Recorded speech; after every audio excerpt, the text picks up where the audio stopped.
ഇന്ന് പറയാനുള്ളത് വേദാന്തങ്ങളും ഞാനും തമ്മിലുള്ള അതിനെക്കുറിച്ചാണ്.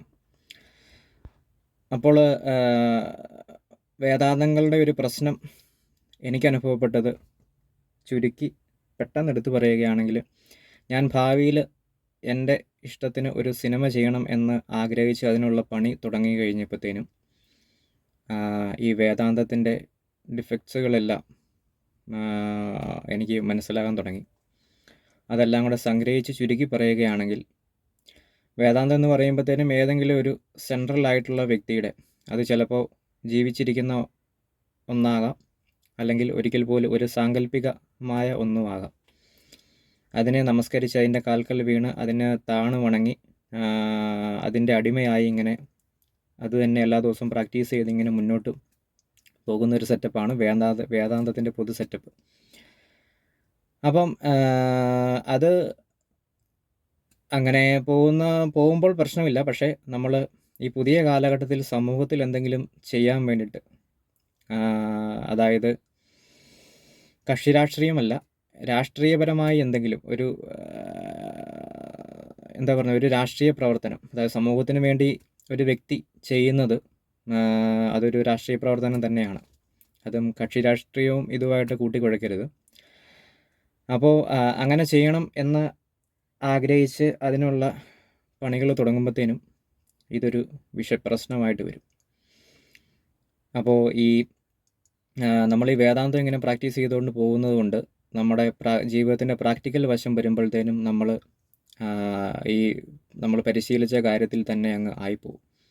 അതായത് ഏതെങ്കിലും വ്യക്തികളുടെയോ അല്ലെങ്കിൽ ഏതെങ്കിലും ആശയത്തിൻ്റെയോ അല്ലെങ്കിൽ ഏതെങ്കിലും സാഹചര്യത്തിൻ്റെയോ അങ്ങനെ എന്തെങ്കിലുമൊക്കെയോ കാൽക്കൽ നമ്മൾ നമസ്കരിച്ച് പോകും. അല്ലെങ്കിൽ നമുക്ക് എപ്പോഴും താണു വണങ്ങി നിൽക്കേണ്ടി വരും. പിന്നെ തന്നെയല്ല, നമ്മുടെ ബുദ്ധിക്കും കഴിവിനും അനുസരിച്ച് നമുക്ക് മുന്നോട്ട് പോകാൻ പറ്റില്ല. എപ്പോഴും തല കുനിച്ച് വേദാന്തം അനുഗ്രഹം കടാക്ഷിക്കുന്നവരെ നോക്കി നിൽക്കേണ്ടി വരും. അപ്പോൾ അത് പഴയ കാലത്തൊക്കെ ആളുകൾ പ്രാക്ടീസ് ചെയ്തുകൊണ്ടിരുന്ന ഇതാണ്. ഇപ്പോഴത്തെ കാലത്ത് അതിന് യാതൊരു പ്രസക്തിയില്ല. അപ്പോൾ എനിക്ക് ഉണ്ടായ അനുഭവങ്ങൾ ഉണ്ടാകുന്ന പക്ഷേ എല്ലാവരും വേദാന്തത്തിൽ നിന്ന് പിന്മാറുന്നതായിരിക്കും എന്നുള്ള കാര്യത്തിൽ എനിക്ക് യാതൊരു സംശയവുമില്ല.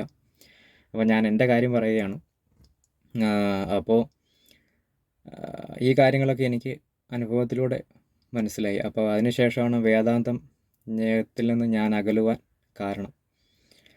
കാരണം ഇതിനെയൊന്നും ലോകത്തെ ഇങ്ങനെയല്ല മനസ്സിലാക്കേണ്ടത്, വേദാന്തത്തിൻ്റെ ഭാഷയിലല്ല മനസ്സിലാക്കേണ്ടത് എന്നുള്ളത് എനിക്ക് ബോധ്യമായി എന്നുള്ളതാണ്. അപ്പോൾ അതായത് ചുരുക്കി പറയുന്ന ഇത്രയേ ഉള്ളൂ. വേദാന്തം എന്ന് പറഞ്ഞു കഴിഞ്ഞാൽ മനുഷ്യനെ അടിമയാക്കി നിർത്തുന്ന ഒന്നാണ്. അത് അന്ന് കുഴപ്പമില്ലായിരിക്കാം, പക്ഷേ ഇന്ന് നമ്മൾ പുറകോട്ട് തിരിഞ്ഞു നോക്കുമ്പോൾ ഇങ്ങനെയാണ് ഇതിനെ മനസ്സിലാക്കാൻ സാധിക്കുക, ഇങ്ങനെയാണ് അതിനെ കാണാൻ കഴിയുള്ളൂ. കാരണം ഇപ്പോൾ കാലം മാറി, ഇപ്പോൾ എല്ലാവർക്കും സ്വന്തമായി ഐഡൻറ്റിറ്റി ഉള്ള കാലമാണ്. അപ്പോൾ പണ്ട് എന്ന് പറഞ്ഞു കഴിഞ്ഞാൽ പണ്ട് എല്ലാവരും പണ്ട് ഉപയോഗിച്ചുകൊണ്ടിരുന്ന വാക്ക് സഹായം എന്നുള്ളതായിരുന്നെങ്കിൽ ഇപ്പോൾ സഹായം മാറി സഹകരണമായിട്ടുണ്ട്. ഏറ്റവും ചുരുക്കി പറയുകയാണ്, ഈ രണ്ട് വാക്കുകളും തമ്മിലുള്ള വ്യത്യാസം നോക്കിയാൽ മതി. അപ്പോൾ ഇതാണ് ഒരു കാര്യം. അതായത് നമ്മളിങ്ങനെ വേദാന്തം പരിശീലിച്ചാൽ അടിമയായിട്ട് ഇങ്ങനെ നിൽക്കാനേ സാധിക്കത്തുള്ളൂ.